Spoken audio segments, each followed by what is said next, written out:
জাতীয় দলের প্রস্তুতিমূলক সিরিজে ব্যাকআপ ওপেনার হিসেবে আবারও আলোচনায় সৌম্য সরকার।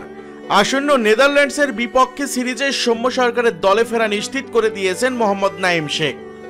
নাঈম শেখ দল থেকে বাদ পড়ছেন, চূড়ান্ত হয়ে গেছে সেটাও। তবে তিনি রাডারের মধ্যেই থাকবেন। এ দলের হয়ে যাবেন অস্ট্রেলিয়া সফরে, সেখানে রান করলে তবেই সামনের সময়ে বিবেচিত হবেন নাঈম। হন্যে হয়ে ব্যাকআপ ওপেনার খুঁজছে বাংলাদেশ জাতীয় ক্রিকেট দল। সাদা বলের ক্রিকেট, বিশেষ করে টি-20 ফরম্যাটের জন্য অবস্থা এতটাই বেগতিক যে এই মুহূর্তে সৌম্য সরকারকে ফিরিয়ে আনাই এখানে বাংলাদেশ টিম ম্যানেজমেন্টের একমাত্র সমাধান হতে পারে। অবশ্য মজার ব্যাপার হলো, সৌম্য সরকারকে বাদ দেওয়ার পিছনে কোনো যৌক্তিক কারণও ছিল না বাংলাদেশের নির্বাচক প্যানেলের।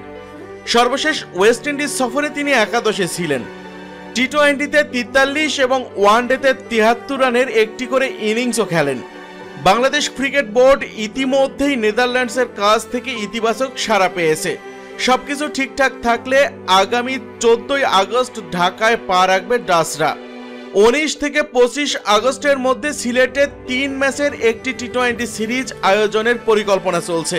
সূচি এখনো চূড়ান্ত না হলেও মাঠ প্রস্তুত। নেদারল্যান্ডসের বিপক্ষে সেই সিরিজেই দলে আসবেন সৌম্য।